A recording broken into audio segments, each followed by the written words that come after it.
નમસ્કાર દર્શક મિત્રો, આશા ન્યૂઝ ગુજરાતીમાં આપનું સ્વાગત છે। સમાચારમાં વાત કરીએ તો ડભોઈ તાલુકાના રાજલી ગામમાં વહીવટી તંત્રની ઘોર બેદરકારી, 3 વર્ષથી ગંદકીના સામ્રાજ્ય વચ્ચે જીવવા મજબૂર ગ્રામજનો, રોગચાળાની ભીતિ।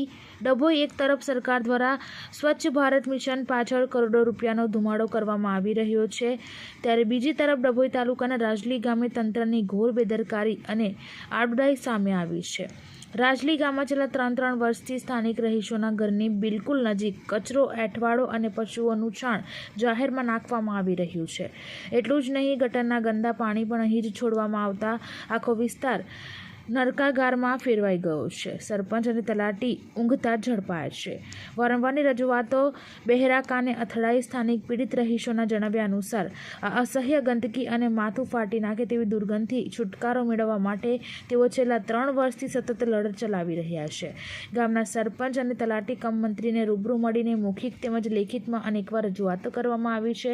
આમ છતાં સત્તાના નશામાં ચૂર સ્થાનિક વહીવટી તંત્રના પેટનું પાણી પણ હલતું નથી। સ્થાનિકોનો સવાલ છે કે શું તંત્ર કોઈ મોટા રોગચાળાની કે કોઈના મોતના તાંડવની રાહ જોઈ રહ્યું છે?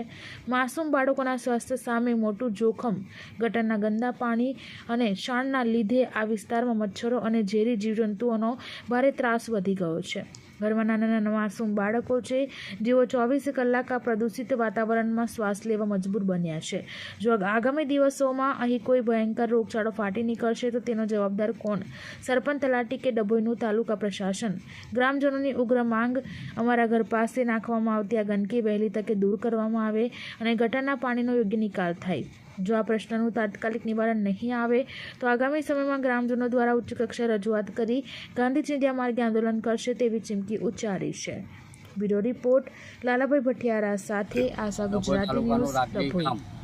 અને અમારા ઘર પાસે આ જે ગંદોવાળો છેલ્લા 3 વર્ષથી ચાલી રહેલો છે, અમે તલાટી સરપંચોને રજૂઆત કરીએ છીએ, વારંવાર વર્ષે એ લોકો એ કરે છે, બરાબર છે। હવે એને ગંધાઈ છે, કેટલું સ્મેલ મારે છે, એથી નજીકના રહેવાસી આજુબાજુમાં ઘરમાં છોકરાઓ છે નાના, તો એમને કાલે ઉઠીને કોલેરા કંઈ પણ થાય એની જવાબદારી કોણ લેશે? અને આનો કોઈ નિકાલો કોઈ કરતું જ નથી। આ સુધી રોડની ઉપર છેક સમસ્યા એવી છે કે આ રોડનું પાણી, ગટરનું છાણ હાથે પેલા રોડ પર આવી શકે છે અને એનું નિરાકરણ કોઈ કશું કરી શકતું નથી। વારંવાર રજૂઆતો કરીએ છીએ તો લોકોને ધમકીઓ આપીને એ કર્યા કરે છે, દબાયા કરે છે। આવા સામાન્ય માણસ છે, એમનું શું થાય? એમનો બાળ બચ્ચો કાલે બીમાર થશે તો એમની પાસે પૈસા નથી, હજુ 100 રૂપિયા કમાઈને લાવે, ઘરનું ચલાવશે, છોકરાનું ચલાવશે, બરાબર છે? તો એમનું કંઈક, હું તો એવું કહું છું કે એમના માટે કોઈક નિરાકરણ એવું કરો કે જેથી આ ગંદકી એમને ઘરની નજીકથી સાફ થાય, બરાબર? નથી, એમનો છોકરો સહી સલામત રહે। કયું ગામ છે? રાજલી ગામ।